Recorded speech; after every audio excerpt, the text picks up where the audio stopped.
Hey y'all, Austin here with Outer World Media. Welcome back to another book review, guys. This is, I think, like my second nonfiction book review for the year, so it only took till October to get two nonfiction books read and reviewed. Although I did read this book back in August or September, it just took me a little bit of time to get the video out there. I debated on if I was going to do a review of this book and figured, what, I read it. Let's just get a video out there. I'm not sure this is going to be a long review in all honesty. So if you don't stick around, I don't blame you. So what am I talking about? I am talking about Dan Carlin's The End is Always Near, Apocalyptic Moments from the Bronze Age Collapse to Nuclear Near Misses.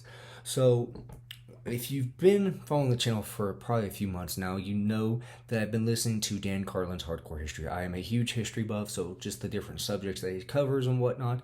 So I had gone on Amazon, found a hardcover copy used. I think it was like $5, and said, you know what? I pulled the trigger. I said, I'm going to read it.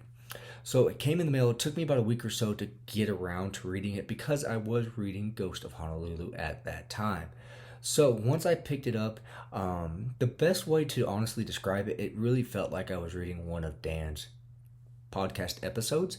And what I mean by that is I'm pretty sure there was like 2 or 3 chapters where I had just listened to a podcast episode or 2 of his where he said the exact same thing. So while it was very nice to kind of, again, I could be completely mistaken here. I'm sure there's somebody out there that's going to tell me, no, this is not, based off of this podcast episode or anything like that. Again, to me, it seemed like it. Again, it was nice to kind of get a refresher of the information. I did have some parts that I very, very much enjoyed. There was a section where he talked about Nineveh and whatnot, and just kind of the downfall of certain civilizations and how that kind of relates to today. Again, very, very Dan Carlin-esque approach. And if you don't know what that means, just go listen to some of his podcast episodes and you'll get the full understanding of what I mean by that. Again, I enjoyed it for the most part. I ended up actually passing it forward to one of my bosses who's a huge Dan Carlin fan. He's the one that got me started listening to the podcast. So I'm very much looking forward to see what he says about it. I'm sure it'll be a while before he gets to it. But again, what I wanted to say also in this is if you're someone, you're like, am I really going to like, this book? Again, listen to one of his podcast episodes. Listen to 2 or 3 of them and see. If you don't like the way he approaches the podcast, you're probably not going to like the book in all honesty. Again, I absolutely love the way he approaches the podcast. He doesn't, I guess the best way, he doesn't shy away from anything. And this is not me selling the podcast or anything like that. That's completely separate. What I mean by that is just the way he approaches each chapter of the book. He does not shy away from certain things. And he's not one who's going to really care if you're upset about the way he describes something.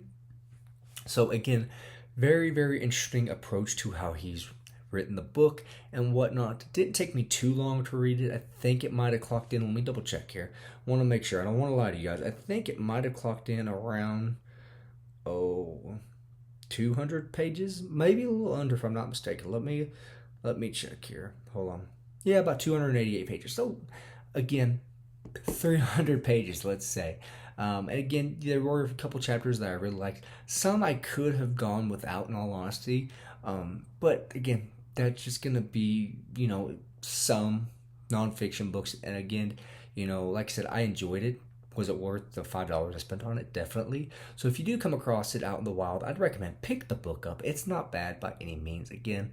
And it's a nice introduction to his podcast, or kind of a nice kind of little side quest, if you will, to his podcast, because again, you kind of get a little bit refresher on some things, and some things he hasn't mentioned in any of the podcasts that I've heard.